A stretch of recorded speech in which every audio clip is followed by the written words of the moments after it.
ఒక గొప్ప పర్వదినము. అదేవిధంగా డిసెంబర్ 9, 2009 నాడు ఆనాటి కేంద్ర హోంశాఖ మాత్యులు చిదంబరం గారు తెలంగాణ రాష్ట్ర ఏర్పాటు ప్రక్రియను ప్రారంభిస్తున్నామని చెప్పడమే కాకుండా మొట్టమొదటి తెలంగాణ రాష్ట్ర ఏర్పాటు ఆకాంక్షను వారు ముందుకు తీసుకొచ్చారు. అదేవిధంగా ఆనాటి యూపీఏ చైర్పర్సన్ శ్రీమతి సోనియా గాంధీ గారి జన్మదినం కూడా డిసెంబర్ 9. ఈ రోజుకు వారు 78 సంవత్సరాలు పూర్తి చేసుకొని వారు మన 60 సంవత్సరాల ఆకాంక్ష 4 కోట్ల తెలంగాణ ప్రజలు ఏ ఆకాంక్ష కోసం, ఏ ప్రత్యేక రాష్ట్రం కోసం పోరాటం చేసిండ్రో, అమరులైనరో ఆ ఆకాంక్ష నెరవేరడానికి పునాది రాయబడ్డ రోజు. అందుకే ఈరోజు ఈ శాసనసభ ద్వారా తమరి అనుమతితో శ్రీమతి సోనియా గాంధీ గారికి జన్మదిన శుభాకాంక్షలు ఈ సభ ద్వారా తెలియజేయడము మన యొక్క తెలంగాణ ప్రజల యొక్క కృతజ్ఞత శ్రీమతి సోనియా గాంధీ గారికి చేరవలసిన అవసరం ఉన్నది. అందుకోసమే మా సహచర శాసనసభ్యులందరినీ కూడా శ్రీమతి సోనియా గాంధీ గారి 78వ జన్మదిన శుభాకాంక్షలు తెలియజేయవలసిందిగా కోరుకుంటున్నాను.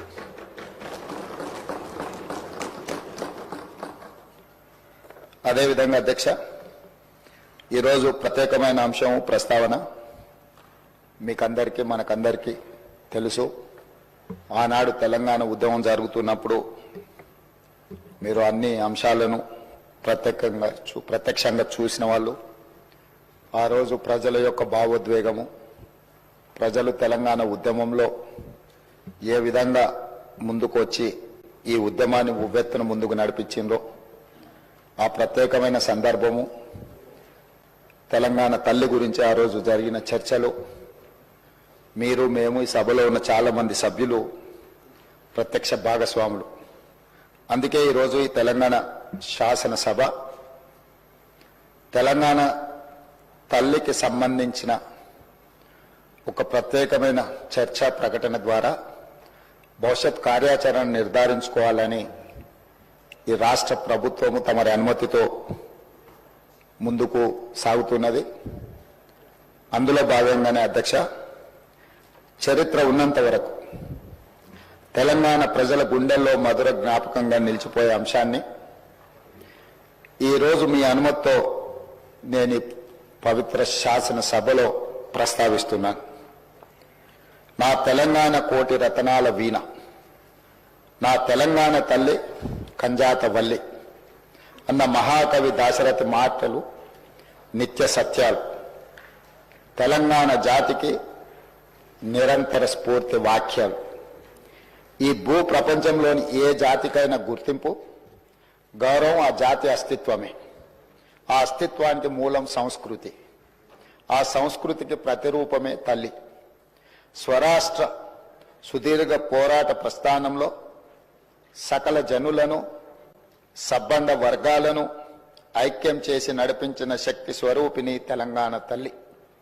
4 కోట్ల ప్రజల ఆలోచనను, ఆచరణను, కార్యాచరణలన్నింటినీ ఒక చోటకు చేర్చి తెలంగాణ జాతి భావనకు జీవం పోసిన మాతృమూర్తి తెలంగాణ తల్లి. మనల్ని నిరంతరం చైతన్యపరిచి లక్ష్య సాధన వైపు నడిపించిన గొప్ప స్ఫూర్తి తెలంగాణ తల్లి. అలాంటి తెలంగాణ తల్లి స్వరూపంపై పలు రూపాలు ఇప్పటికే జనబాహుల్యంలో ఉన్నాయి. వాటిలో దేనికి ఇప్పటి వరకు అధికారిక గుర్తింపు లేదు.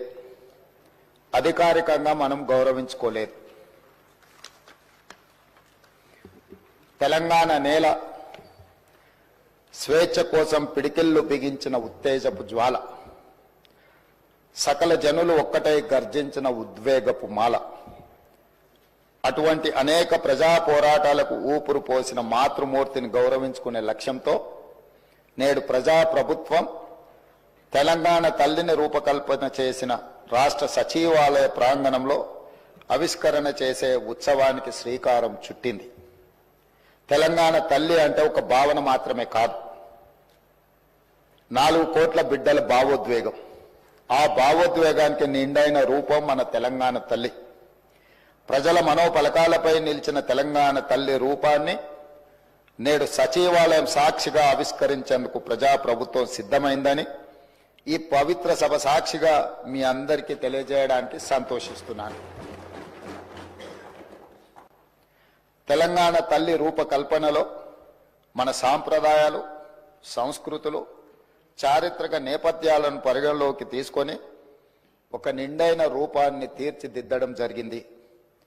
మన సంస్కృతికి అద్దం పడుతూ ప్రశాంత వదనంతో, సాంప్రదాయ కట్టుబొట్టుతో, మెడకు కంటే, గుండు పూసల హారంతో, చెవులకు బొట్ట కమ్మలతో, ముక్కు పుడకతో, బంగారు అంచు కలిగిన ఆకుపచ్చ చీరలో, చేతికి గాజులు, కాళ్లకు కడియాలు, మెట్టలతో, చాకలి ఐలమ్మ, సమ్మక్క సారలమ్మ పోరాట స్ఫూర్తితో, ఎంతో హుందాతో కూడిన ఆహార్యంతో మన తెలంగాణ తల్లి రూపొందించబడినది.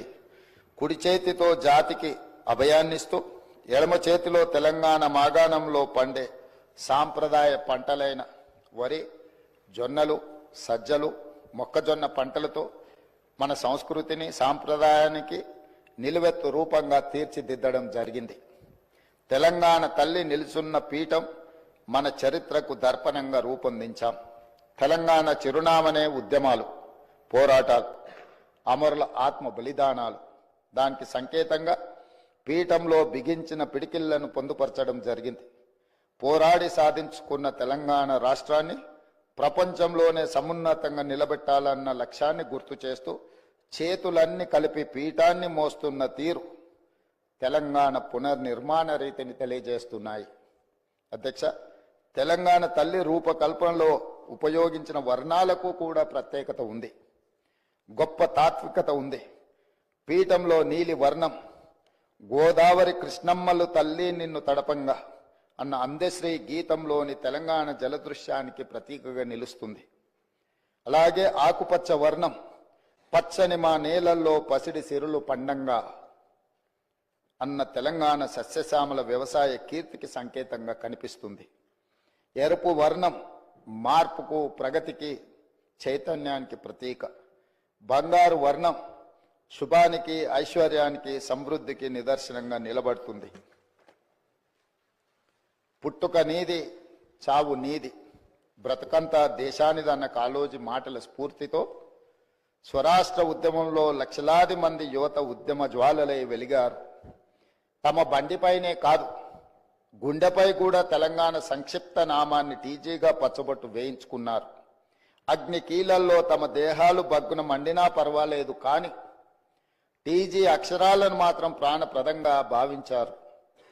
ఆ ఆకాంక్షలు నెరవేర్చే ఉద్దేశంతో తెలంగాణ సంక్షిప్త నామంగా టీజీకి అధికారిక గుర్తింపు ఇస్తూ ప్రజాప్రభుత్వం నిర్ణయం తీసుకున్నది. అంతేకాదు అధ్యక్ష, ఉద్యమ సమయం నుండి తెలంగాణ ఆకాంక్షను, ఆత్మ గౌరవాన్ని, అస్తిత్వాన్ని, జాతి జనుల కీర్తిని నలుదిశలా వ్యాప్తి చేసిన జయ జయ హే తెలంగాణ జననీ జయ కేతనం గీతాన్ని మన రాష్ట్ర అధికారిక గీతంగా ప్రకటించి అంతటి గొప్ప గీతాన్ని మనకు అందించి స్ఫూర్తిని నింపిన రచయిత అందశ్రీని ప్రభుత్వం గౌరవించుకున్నది. తెలంగాణ సాంస్కృతిక పునరుజ్జీవనంలో భాగంగా ఈ నిర్ణయాలు తీసుకున్నాం. ఆ క్రమంలో అత్యంత కీలకమైన తెలంగాణ తల్లిని మన అందరం కలిసి ఆవిష్కరించుకోవడం చరిత్రలో చిరస్థాయిగా నిలిచిపోయే ఘట్టం. తెలంగాణ తల్లి కేవలం విగ్రహం మాత్రమే కాదు, మన ఆత్మగౌరవ ప్రతీక, మన అస్తిత్వ పతాక, మన జీవన గమనాన్ని నిర్దేశించే దీపిక, మన భవిష్యత్ కర్తవ్యాన్ని నిరంతరం గుర్తు చేసే విధాత. అందుకే ఇకపై ప్రతి ఏటా డిసెంబర్ 9 నాడు తెలంగాణ తల్లి అవతరణ ఉత్సవం అధికారికంగా నిర్వహించాలని ప్రజాప్రభుత్వం నిర్ణయం తీసుకున్నది. తెలంగాణ కీర్తిని విశ్వవేదికపై వైభవోపేతంగా చాటి చెప్పేలా ఈ ఉత్సవాన్ని ఘనంగా జరుపుకుందాం.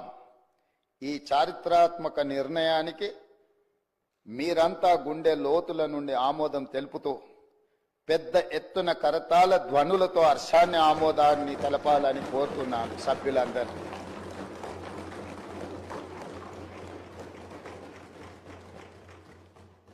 అధ్యక్ష, ఇంతకుముందు ప్రస్తావించినట్టుగా 6 దశాబ్దాల ఆకాంక్ష ఎన్నో సందర్భాలలో ఈ తెలంగాణ సమాజం శక్తినంతా కూడదీసుకొని అమరులైనా పర్వాలేదు ఈ తెలంగాణ రాష్ట్రాన్ని సాధించుకోవాలని 6 దశాబ్దాలు వీరోచితంగా పోరాటాలు చేసింది. ఆ పోరాటాలలో ఉస్మానియా కాకతీయ యూనివర్సిటీలు ఒక ప్రత్యేకమైన భూమికను పోషించినాయి. ఉన్నత విద్యలు చదవాలని, తద్వారా తమ కుటుంబము ఆ పిల్లల యొక్క బంగారు భవిష్యత్తు ఉండాలని తండాలలో, గూడాలలో, మారుమూల పల్లెల్లో పేదలు, అత్యంత నిరుపేదలైన బహుజనులు వాళ్ళ పిల్లల్ని ఉస్మానియా కాకతీయ యూనివర్సిటీలకు పంపించడం జరిగింది. కానీ సామాజిక బాధ్యతతో సమాజాన్ని పట్టి పీడిస్తున్న సమస్యల్ని పరిష్కరించుకోవాలంటే విద్య ఒక్కటే కాదు, పోరాటం కూడా చెయ్యాలి. ఈ 4 కోట్ల తెలంగాణ ప్రజల పక్షాన